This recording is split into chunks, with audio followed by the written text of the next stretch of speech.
बिस्मिल्लाहिर्रहमानिर्रहीम अस्सलाम वालेकुम प्यारे दोस्तों, एक नई वीडियो सां गॾु जी ख़िदमत में हाज़िर आहियूं। प्यारे दोस्तों, अॼु असां तव्हांखे कुझु राज़ जूं ॻाल्हियूं ॿुधाईंदासीं मुमताज़ मौलाई ऐं निगहत नाज़ जे झेड़े जे बारे में। जी हाँ दोस्तों, मुमताज़ मौलाई ऐं निगहत नाज़ जो झेड़ो आख़िर छो थियो ऐं मुमताज़ मौलाई जे लख दफ़ा मना करण खां पोइ बि निगहत नाज़ शाहिद राहूजो जे चकर में कीअं आई, सभु ॻाल्हियूं हिन वीडियो में तव्हांखे ॿुधाईंदासीं। उन खां पहिरियां जेकॾहिं चैनल ते नवां आहियो त चैनल खे सब्सक्राइब ज़रूरु कजो। प्यारे दोस्तों, हलूं था अॼु जे वीडियो जे टॉपिक जी तरफ़। जी हाँ दोस्तों, अवां सभिनी खे ख़बर आहे त मुमताज़ मौलाई ऐं निगहत नाज़ तमामु सुठा दोस्त ऐं तमामु सुठा कोलीग्स हुआ, तमामु सुठो कमु करे रहिया हुआ।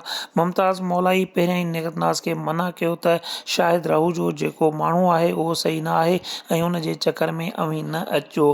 लख दफ़ा मना करण खां पोइ बि निगहत नाज़ आख़िर शाहिद राहूजो जे चकर में अची वई। शाहिद राहूजो जेको कमु करे थो उहो बि सभिनी खे ख़बर आहे। शाहिद राहूजे इहो सोचियो त मूंखे हिकु ठहियलु ठुकियल फ़नकारा मिली वेंदी, उन जे करे शाहिद राहूजो निगहत नाज़ ऐं मुमताज़ मौलाई जे विच में झेड़ो करायो। इहा पिणु सभिनी खे ख़बर आहे त निगहत नाज़ मुमताज़ मौलाई खे तमामु घणो पसंदि कंदी हुई ऐं निगहत नाज़ मुमताज़ मौलाई में कंहिं ॿिए जो भाई वारो न थिए चाहियो। इन मौक़े जो फ़ाइदो वठंदे शाहिद राहूजो निगहत नाज़ जा कन भरिया ऐं निगहत नाज़ खे मुमताज़ मौलाई बाबति ख़बरूं पहुचायूं, जंहिं ते निगहत नाज़ ऐं मुमताज़ मौलाई जे विच में झेड़ो थियो। प्यारा दोस्तों, इहो ई अॼु जी वीडियो। जे अगरि वीडियो पसंदि आई त दोस्तनि सां शेयर कयो, कमेंट करे पंहिंजी राय खां आगाह कजो, दुआउनि में यादि कजो। अल्लाह हाफ़िज़।